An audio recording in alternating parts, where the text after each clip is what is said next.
Flipkart গ্রসারিতে আমি অনেক কিছু অর্ডার করেছি, তো চলো দেখা যাক কি কি অর্ডার করলাম। প্রথমেই দেখাচ্ছি ক্যাপসিকাম, সব কিন্তু 9 টাকা করে নিয়েছে। আগে থেকে বলছি হ্যাঁ এই টুথপেস্ট 100 টাকা গ্রামের, এটা কিন্তু 9 টাকা নেয়নি।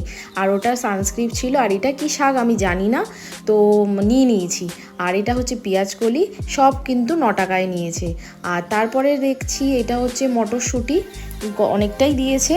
আর এখানে রয়েছে আলু, বড় বড় আলু, এটাও 9 টাকা, 4টে পেয়েছি 9 টাকায়, আর কি বলবো। আর এই ছোটো ছোটো পটেটো, এগুলোও 9 টাকায় পেয়েছি। তো একদম ছোটো ছোটো সাইজের পটেটো ছিল। আর এটা হচ্ছে গ্রিন টমেটো, মানে কাঁচা টমেটো। আর এটা রয়েছে আদা।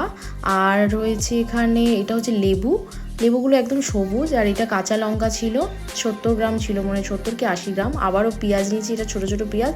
আরেকটা পেঁয়াজের থলিও দেখাবো তারাও। এটা হচ্ছে বেগুন একটাই ছিল। আর এটা হচ্ছে ধনেপাতার অনেকটা ধনেপাতা ছিল এই প্যাকেটটায়। আর এই দেখো আবার একটা বললাম না পেঁয়াজের নিয়েছি, দুটো নিয়েছি, সবই 9 টাকা করে কিন্তু। আর এটাও হচ্ছে লাল বিট নিয়েছি। আর লাস্ট ছিল দুধের প্যাকেট, এটা কিন্তু 5 টাকা নিয়েছে, 500 ml। তো চলো সব নিয়েছি কিন্তু 180 টাকা মোট।